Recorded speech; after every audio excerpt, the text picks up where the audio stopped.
Chisom Udeze, thank you so much for joining me on Fearless with Uraka Mimo. We'll get started. And Chisom, I'd like to understand what kind of child grows up to work across three continents, seven countries, work for diversity and inclusion in a Nordic country, and then gets herself the award of Diversity Leader of the Year in the Nordics. Thanks for having me, Udwak. Um, I guess I would say a child with happy feet. I've always imagined myself as, you know, someone who was incredibly curious about, charted paths and like uncharted paths. If I could get it in my head, if I could think of it, then I could potentially do it. Um, so yeah, I guess one who likes to take on whatever challenges scare me, so to say. We'll come to the things that scare you in a minute, but tell me, as you talk about uncharted paths, it evokes traveling, Mm. and you've been traveling. What have you left behind as you've traveled, and what have you carried forward with you on your migrations? Right. I think what I've left behind are things, people, places, perspectives that no longer serve me. And sometimes, they are my own perspectives that I need to let go. One of the things I've learned along my way is giving myself the permission to change, the permission to make mistakes, to the permission to be wrong. And I think what I've carried with me is I think the inherent values that I have as a person. I reflect back on how I was raised, the Nigerian values that my mom instilled in me, but also just like the one liners that still make up a huge part of how I engage with the world.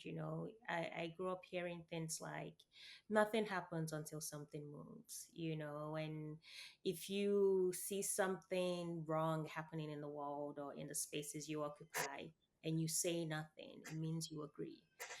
I remember those things because those make up essentially parts and parcel of my life and how I lean in or out from challenges and experiences. Yeah, and I guess I also take on with me across my journey just this understanding that there is nothing I cannot do if I want to. Okay, so you've given us some of the one liners. What are the values? And what's the Nigerian way that you talk about? Because Nigeria is a vast country, as you know, Africa's most populous. And Nigerians listening to you might say, well, Chisom sounds like you come from the southeast, and within the south south or the southwest or the north. What are you talking about? Right. I guess for me, what I consider as a Nigerian value, so to say, is just that inherent um, belief and trust that I can, that we can. I don't know how else to articulate it, but I think I meet other Nigerians who somewhat have, and this could also apply, in other countries, but since my experiences is grounded in Nigeria, I'm saying you are expected to thrive. You are expected to be the best. You are expected to,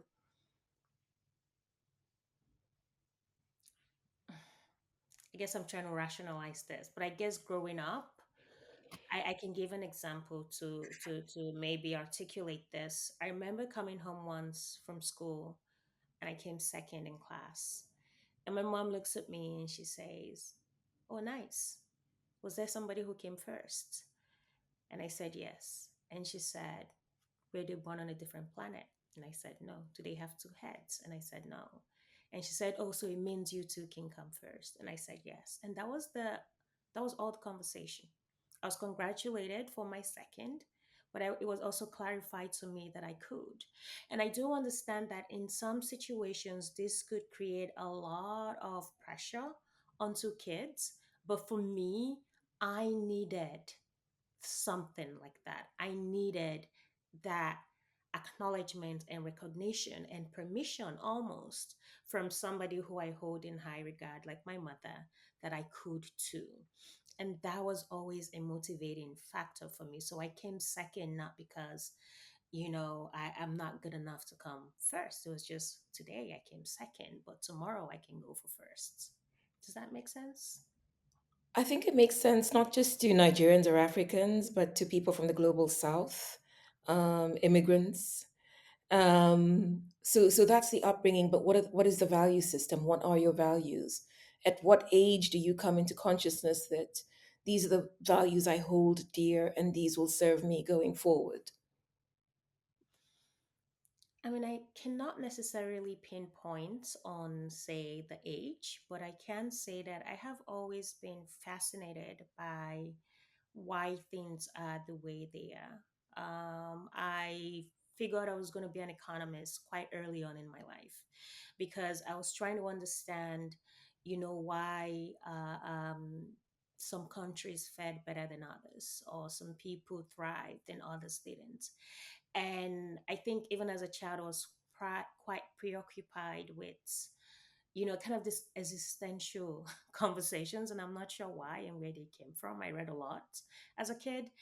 And that kind of pushed me into the direction of needing to understand and trying to unpack my perspectives along the way. So, in terms of values, I think, my values are grounded in uh, um, belief of equity and equality and opportunity.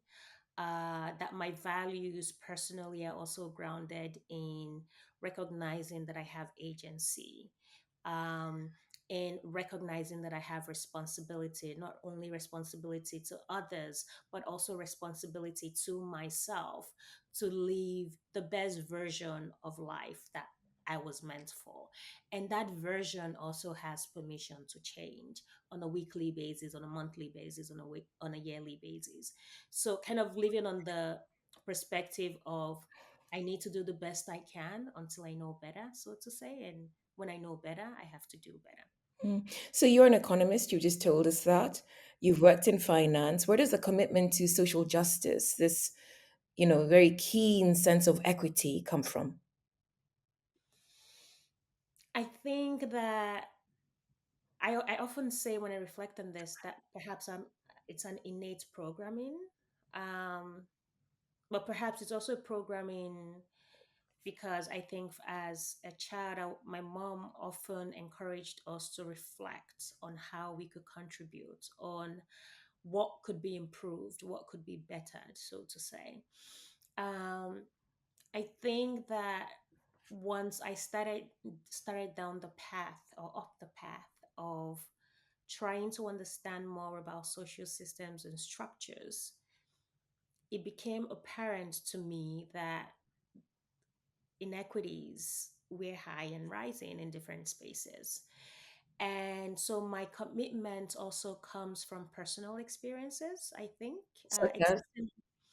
I mean, I think existing in the world as a woman, even from an African context, then if I zone out and look at it from a Western perspective, existing in the world as a Black woman and a Black African woman, and intersecting different identities and learning as well of the different people that I've come to love and yet different experiences of the world, and trying to form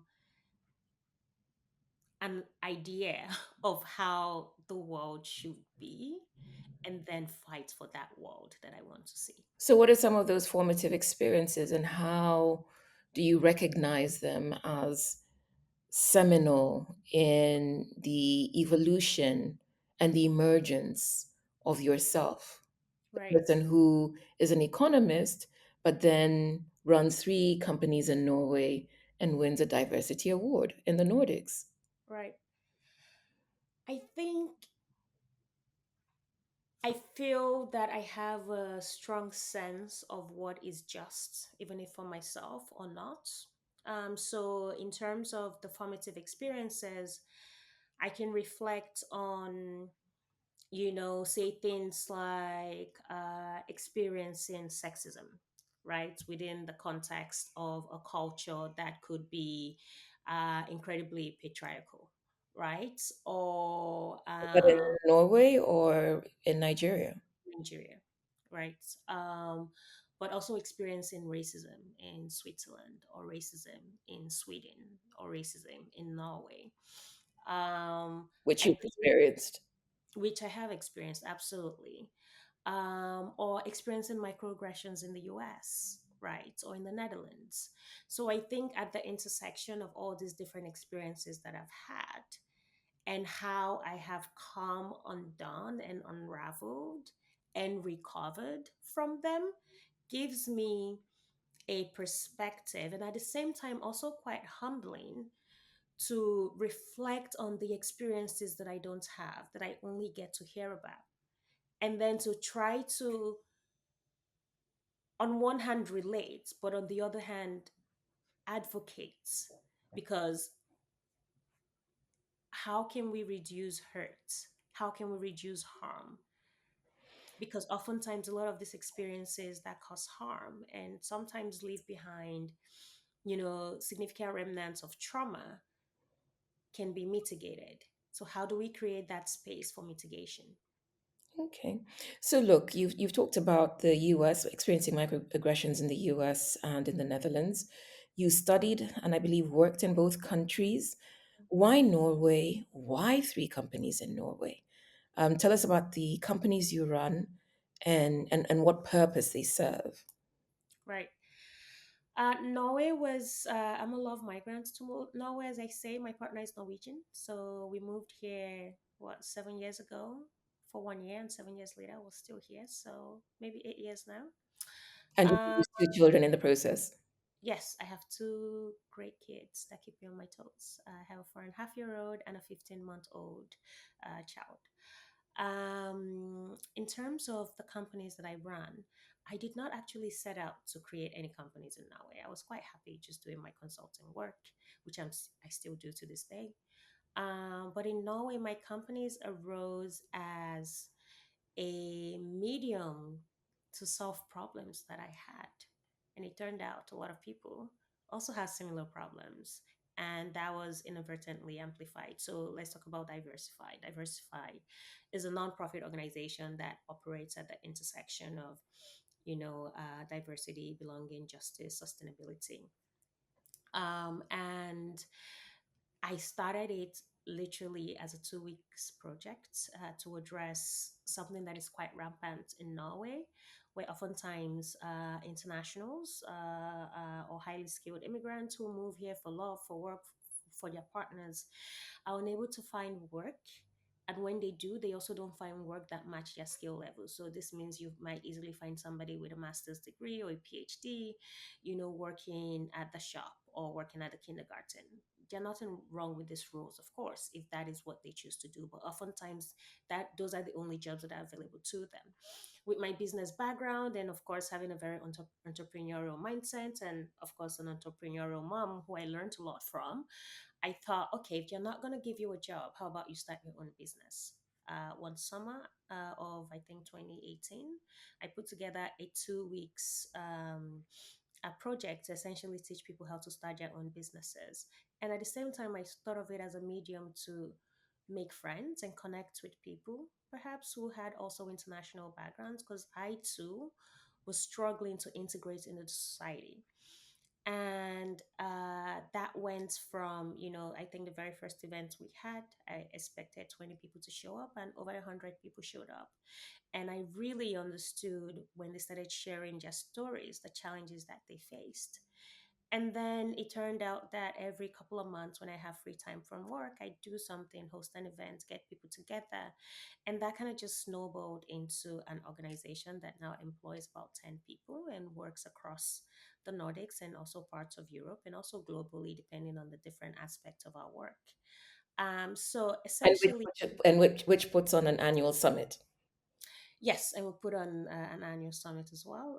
This year it's coming up on the 27th of September 2024. And for the other organizations as well that I have, say for example, Her Space, I created it mid-pandemic in 2020. I just had a kid, my siblings couldn't come visit. I felt really isolated and insecure as a new mom. And I kept thinking again of these one liners, it takes a village to raise a child. And I thought, okay, I need my village. And Her Space was essentially me trying to create a community for mothers where they could come meet, network and also work. Um, which was quite interesting because in the Nordics, at least in Norway, moms or parents get a year off for maternity leave, and I felt that for me as a mom who wanted to go back to work after like a month, there was also some level of shame associated with that. Like, why do you want to work? And for me, I needed to work to maintain my sanity. At least I felt I needed to work to maintain my sanity and identity in some sense. Um, so yeah, I guess I create a lot of my companies or projects are usually projects that I need in one way or the other. And then it includes, luckily, a lot of people in the process. So that's diversify. That's her space. What's the third one? Well, the third one is I run a consulting company called Metal, and we provide consulting for organizations across the world, things around like economic analysis, market entry, research. I should say that also under like companies like Diversify or Her Space, we've also launched new initiatives like Her Tech. Her Tech is an incubator for women and non-binary folk who are building tech-enabled companies. So we incubate them for about 6 months, providing them with the resources, knowledge, connections that they need to actually grow and build their businesses. Well, congratulations, because that's fairly phenomenal. Thank you. Um, and we'll come to how the toll that must take on you, because I'm sure there's a toll. But I want to stay with DEI for a moment, because you're working, to advance diversity, inclusion, equity, and belonging. And DEI is under assault in the Western world. We know that. But within an African context, even though we're both Africans speaking out of Europe, um, we don't make much. We don't discuss DEI. We don't, it's almost as if on a meta level, because we're African or because, we're Black or whatever it is, it's not an issue. And yet, issues of diversity and inclusion and belonging are still are quite present in Africa. So how do you navigate those spaces? What do you make of the contradictions and the complexities within the different spaces you occupy? Right. I think for me, kind of a first approach is always engaging with curiosity, but more importantly, engaging with truth. I think that you are right. From an African context, we barely talk about DEI. And there's also this part about what it is to be a Black person, as though there is one way to be Black. I've heard different variations, even that sometimes directed at me or other people I know, about them not being Black enough or the Black experience. And the Black experience is, multifaceted. I think from an African context, this is I think where culture intersects with what people can talk about, what people can engage on. If we're looking at DEI, we sometimes work with organizations who are localized or have branches localized in different African countries. And of course, we have to meet countries, companies where they're at. From an African context, we can look at things around gender. Equality or inequities, right? And oftentimes, from an African context, we tend to think of gender from only this binary perspective, like who is a cisgendered man and who's a cisgendered woman. If we look at, can we have conversations about religion? Can we have conversations about LGBTQIA plus inclusion within an African context? A lot of these conversations don't exist, and sometimes this identity is criminalized in a lot of African countries, actually. So I think there are that. But I do think that my work actually has benefited significantly from um, having this different hats, having this different perspective, recognizing the different contexts that we operate in different African countries, in different European countries, and also in countries across the world, from North America to South America to Asia. I think it helps give me this humility that is necessary for this work to actually um, that needs to ground the work that is done. And it's how do we willingly engage with the contradictions and try to do the best with what we have. I don't know if that answers your question, but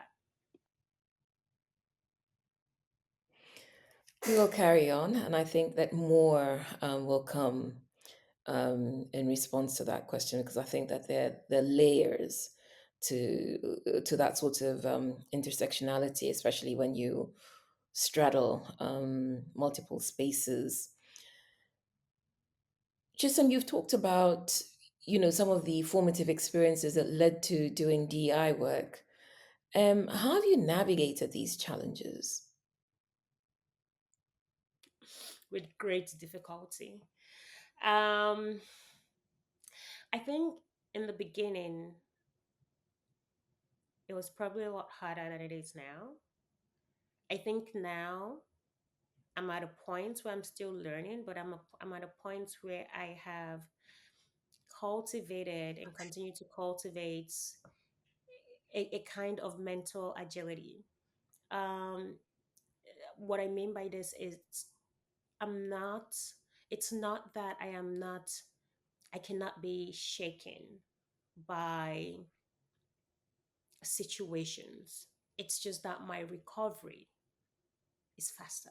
Mm. And that's in response to, and I know this because we've spoken in the past, your introduction to Norway was particularly harsh. You were Mm, depressed for mm, about 6 months. You've talked about not finding work. You've talked about, the difficulty with integration. You've talked about highly qualified, highly skilled immigrants in Europe and other parts of the Western world unable to find work mm, that recognizes their skill, their expertise, and sort of being forced into the mm, lower end mm, of the market. And so there's DI work, there's mental health and wellness, there's the value system, the expectation that you will always thrive and excel wherever you are. mm, There's the responsibility to others and to yourself. And of course, we're both responsible leaders from the BMW Foundation. Um, but the context of our conversation, Chisom, is responsible, courageous, and transformative leadership. mm, And the name of my podcast is Fearless. mm. So, Chisom, what do you fear? Right. Just a quick thing there. I I've actually never struggled with work. I do want to have that clear representation in Norway. So I was one of the lucky ones, but I did struggle to integrate socially, to find a place for myself, and to navigate just that being gaslit in the country. And I think what Being also gaslit in the country, what does that mean? How does it? it just means that your experience and your reality is denied. You're saying you're struggling. You're saying something doesn't quite work. People were racist or people treating me differently. No, no, no. Come on, you're overthinking it. Come on. This is the most equal, most easygoing country in the world. Are you sure it's just not in your head? Come on, don't overthink things. And that happened quite frequently to me, and also by loved ones, right? By the little friends and family members I had at the time. Um, or when you become the model international, so it's, oh, but all those immigrants, you're so terrible, but it's not you, like you're not like that, you're different, and that whole experience was quite present, and I felt really stifled, because when you say something about it which is also not part of the culture, it's like, why are you making problems? Why are you being a buzzkill? So there's also just that process of, am I losing my mind? Is it just me?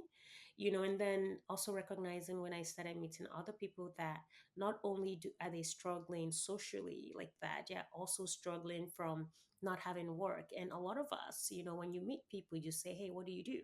And the first thing that comes to mind is, your profession.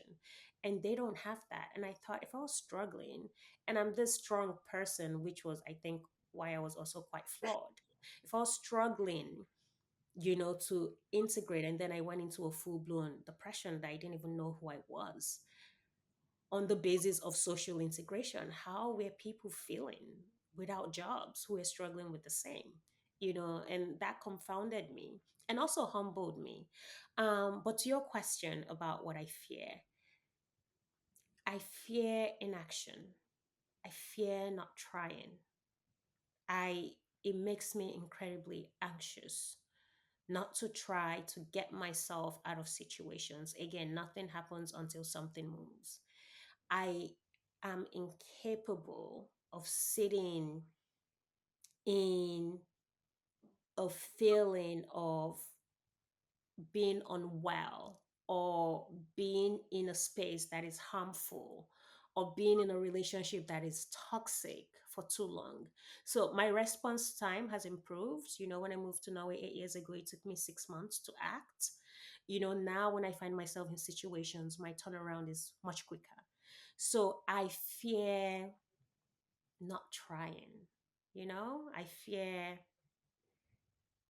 yeah, I think that's my biggest fear, is just not doing anything about anything. Inaction is, oof, that terrifies me. And what has fear taught you? Fear is irrational. It's worse in the mind than it is in reality. Like fear, I can also reframe fear as, this needs to be done. And that fear or excitement I feel means that I have to give it a good go. I think that fear is also natural. It's what makes us human. And I don't honestly think I would do anything without being afraid. Because why even bother? At least for me, I have zero interest in creating or doing something that I know I can easily achieve. And I think I have learned so much through my fear. I have grown significantly by facing those fears. And sometimes it's even something, if we don't have it like this big thing about starting companies, sometimes it's being in situations where I need to say something and my heart is pounding. But I know if I don't say that thing, I'm going to go home and beat myself up for months. But I can say that thing and I can exhale and I can walk out of that space with respect for myself. Leaning into my fear has also taught me that ultimately what matters is that I can look at myself the next day and that I'm not trying to pedal around what people think. Fear has taught me that I don't need to be liked. I do the best that I can. I take responsibility where I need to, but I have to lean into it because fear is not real. Interesting. So then, Chisom, how does what does it mean to you to be a responsible, courageous, transformative leader, particularly if fear is not real? I guess maybe that's one of those things that need nuance because I don't want to like minimize fear for others. I guess when I say fear is not real, it means that the fear is usually worse in my imagination than in reality. And the fear, I can acknowledge that it's there. So it's not like acknowledging that I don't have fear. I have it, but I do have to face it. And when I face it, then I'm just like, why was I so stressed? Right. So I think So that's what I mean when I say it's not real, because it's not real to the point where it is a mountain that I cannot climb. It is real to the point that it is a mountain that I can absolutely climb. Right. So those distinctions, I hope it helps clarify how I engage with the realness of fear. In terms of what it means for me as a leader, I think there's a responsibility to leadership. Leadership, I think oftentimes people view leadership on the basis of, being the CEO of a company or being the manager here or there. I actually spend a lot of time thinking about informal leadership, and it's leadership by example. It's leadership by showing up as the best version of myself. And sometimes that best version might be just 10% of Chisom, and that's okay. But also being accountable to what is expected of me, and especially what I expect of myself. It's about leading with curiosity and authenticity and knowing the power that I have. I think the responsibility to leadership means there needs to be a profound sense of ongoing introspection. What am I willing to unlearn? What am I willing to say, hey, that I'm absolutely steadfast on? I'm sorry, I messed up. I think it's an ongoing process of learning and unlearning for me. Mm. How does courage show up for you?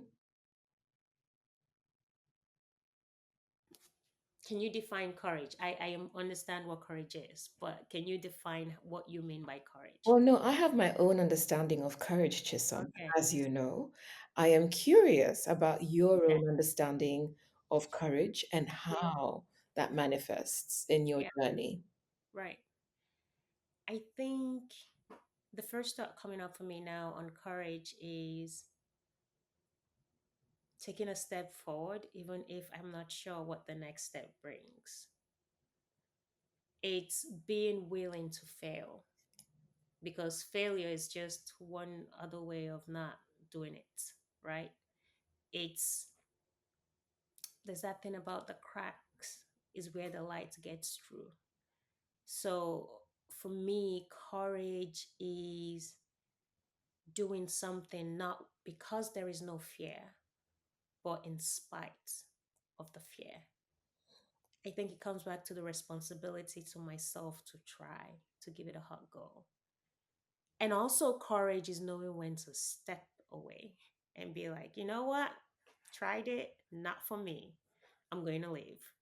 So I think for me, courage is contextual, but of course, is facing the fear. There's this thing about if your dream is not big enough, or if your dream does not scare you, It's it's not not big. big enough. And I feel like courage for me is when things don't come easy. It's when I'm afraid of something. Is when there's a bit of friction, be it internally or externally, that I'm willing to do it anyway. And courage is also sometimes in my work and in the things I want to see and the society I want to create. It's in recognizing that I don't need permission, that I could do it anyway. So, what then has been the darkest, messiest, hardest part of your personal and professional journey? Um, hmm, that's an interesting question.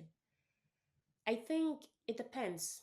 It varies. I've made so from, let's say, a business building perspective, I've made a few unsound decisions, so to say. Such as, Um, Hiring the wrong people, um, and then navigating that. Um, Maybe being in situations where I have felt manipulated, but I have also allowed. So I'm big on responsibility, right? I've allowed myself to manipulate it. and trying to reflect on how did this happen.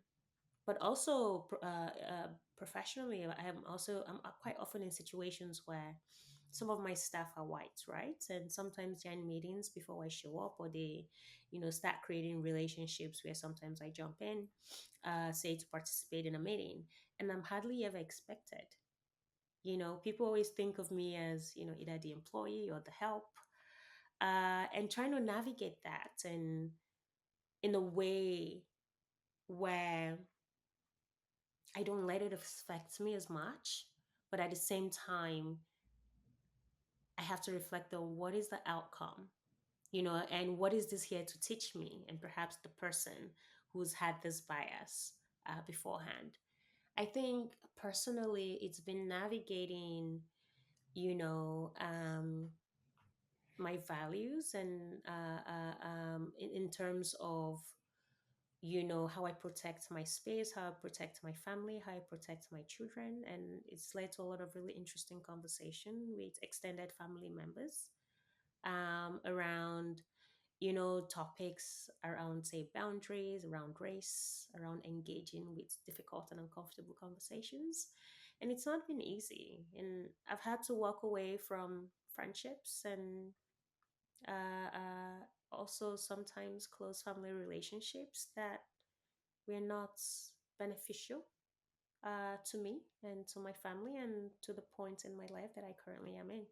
So, I mean, there are a lot of challenges, and I just look at them as opportunities to get to know myself a bit better and to grow. Mm. To what extent have allyship, solidarity, connection, care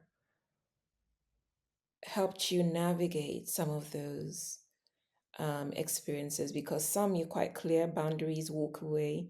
Some it's okay, there might be a lesson in this. And some it's, let me see this through and see what happens and make it a, teachable moment. Um, what are some of the tools Right. for navigation? Right. I'm really grateful for my village. I think in the past 3, 4 years, I have invested a lot more in, I think, also transformational relationships with people. What do you Um, call transformational relationships? I think relationships that, like, where I feel that I can be myself. I don't have to be anybody else. I don't have to edit my thoughts. And I did not even know this was a thing I did until I had spaces where I didn't have to be anybody else but me. I didn't have to edit my thoughts, that I could just exhale. It's also relationships where people can hold me accountable when I trust them. They can say, Chisom, yo, hold up. Come on. And I can just hear them because I know they want what's best for me and they have my back and they are not afraid to call me in or out or hold me to account. Um, so those have transformed my life, like spaces where I'm not too much and where I have permission to just exhale and be. Those have been transformational. And I think also the relationships that have not been transactional. I think I exist in a space so where for a while and up to now sometimes I do feel quite isolated in my work. I do feel quite isolated in the challenges that I have or the community that I have around me. Um, and it's nice to have the reminders that I'm not alone. Um, I think I'm someone who I'm happy to jump on and solve problems for other people, but I keep a lot to myself and I try to problem solve alone because I don't want to be a burden. And that was something I also had to unlearn, asking for help, you know? So those have been transformation. Mm. Chisam, you're appearing on my podcast, Fearless with Udo Akamimo, but you've got your own podcast. I think you've got two, one of which is Nordic Denial. So if you think quickly, which I know you're great at doing, thinking fast and on your feet, through some of the lessons the insights from from your podcast, particularly the Nordic denial one, how might we apply the lessons from your experience of from these experience and these insights that you've been gleaning through your work to creating a world where everyone is included and feels a sense of belonging and they're thriving? Right. Small questions. Let's see. I think start from the assumption that you don't know what you don't know. I think as people, we are quick to judge. Even our subconscious or our unconscious automatically and understandably puts people and things into categories and boxes. And I think it is important to interrogate those boxes we put people in, and also to further interrogate why oftentimes changes are only surface level, even changes that we want to initiate. A quick example from the Nordic denial is that in the Nordics, I think most people would think about Nordic countries as kind of like the Xanadu for gender equality. Well, I mean, we can put a bit more flesh to that because typically these are the happiest countries with the highest levels of well-being. They score high on almost every development index in terms of well-being. Right, right. We're talking about Norway, Sweden, Denmark, Denmark, Iceland. Iceland, and Finland. Yes, absolutely. Um, but that needs to be interrogated further because you will come to find that those perhaps standards of happiness and equality and equity only applies or mainly applies to native, if I could say that, Nordic people. So white men, white women. And And then yet, white everybody men else. and women are not native to the Nordics because they're So indigenous people. not indigenous. Well, it depends on how well, because there are indigenous people in the Nordics who are Sami, who are Inuits, who do not have the same rights as the I don't want to say standard, but standard white Nordic person, right? So these lands have also been settled on by Northern Europeans. This land belong to indigenous people, like the Samis, for example.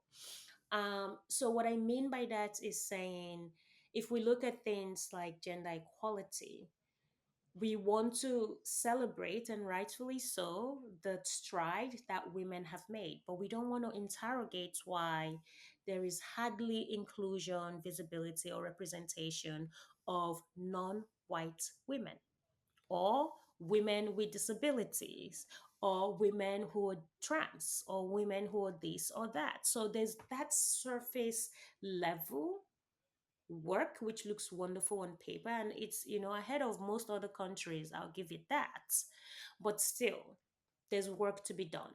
So how can we engage and interrogate beyond what is surface level? And I think as well, just like how can we create a world that is inclusive, is how can we also start interrogating the status quo, the way of life, the way of being, the way of engaging that we have passively accepted. How do we interrogate, but why have we always done it this way?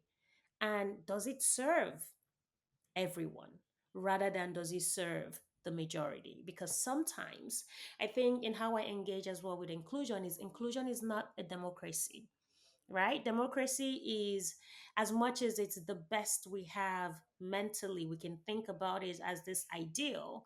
Democracy also works in terms of working for the majority. So, what that means is that sometimes it silences minority concerns to uphold majority opinions, right? So, how can we say, is every single person who is affected, have we considered them? How can we create inclusion for the 100% rather than for the 80%? Because oftentimes when you drill into the data, the 20% are oftentimes the marginalized, the underrepresented, the underestimated groups. How do we also bring them into the conversation. So, what is the point then of your Nordic Denial podcast? Does it address these concerns? Because that's what it sounds like. It addressed a lot of these concerns, and I think it also just kind of turns the this idea of the Xanadu on its head. You know, um, we share a lot of our direct experience. My co-host and I, Tande Diane, also another RL from the BMW Foundation.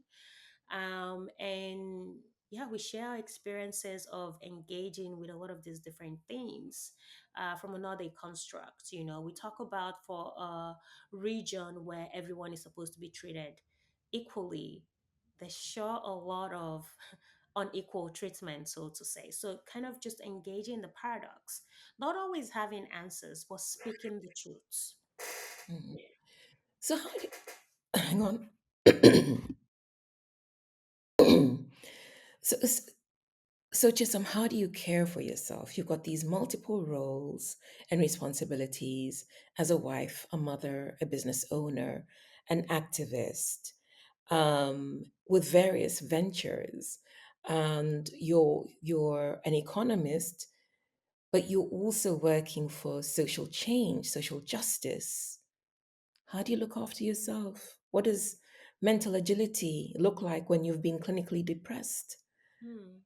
When you are thinking about recovery and turnaround times being faster.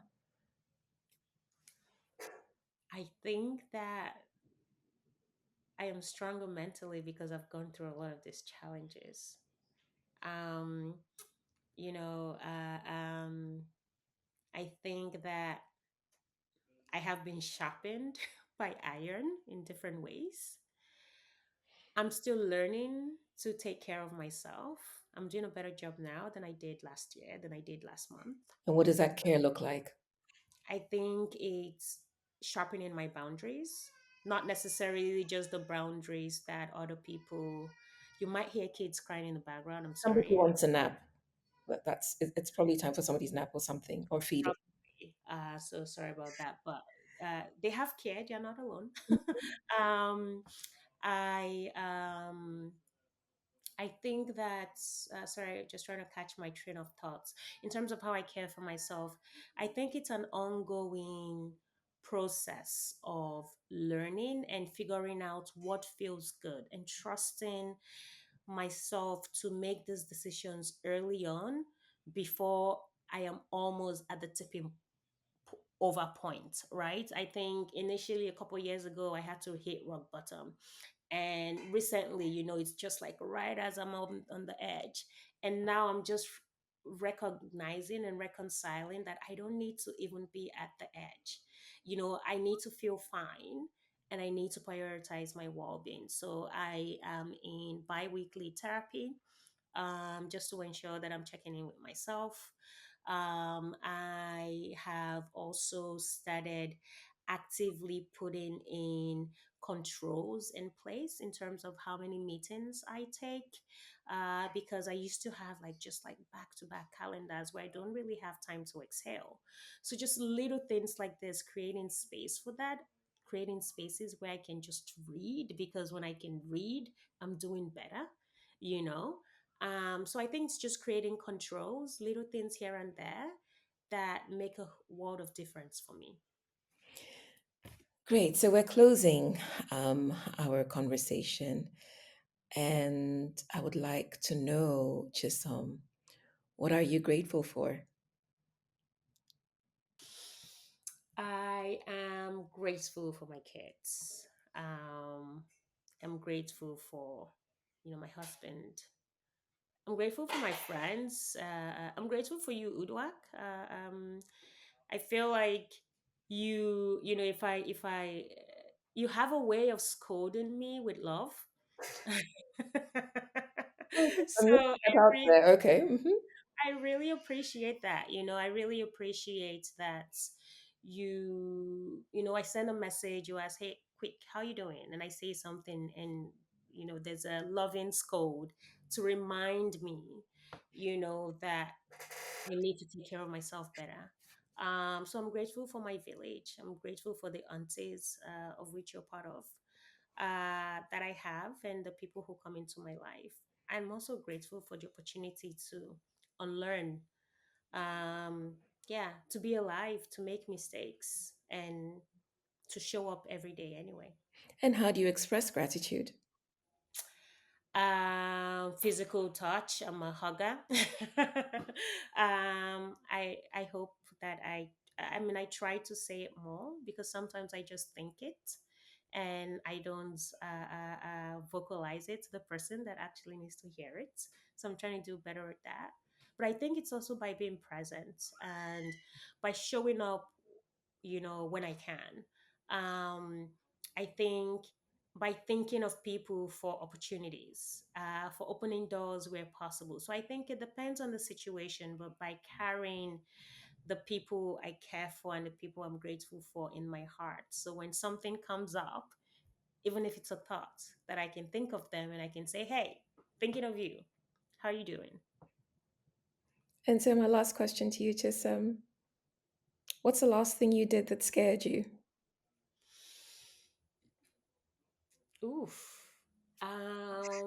I recently committed to scaling diversify as an organization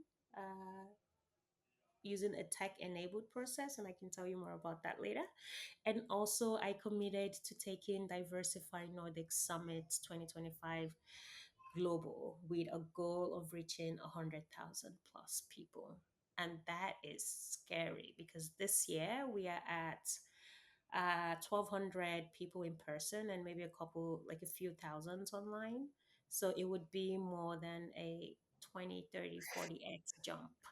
So that's scary, but I've committed to it. So that's a wonderful place to end this conversation with big, hairy, audacious goals. Chisom Udeze, thank you so very much for your time and for joining me on Fearless. Thanks for having me. And good luck with DNS Thank you. and scaling globally.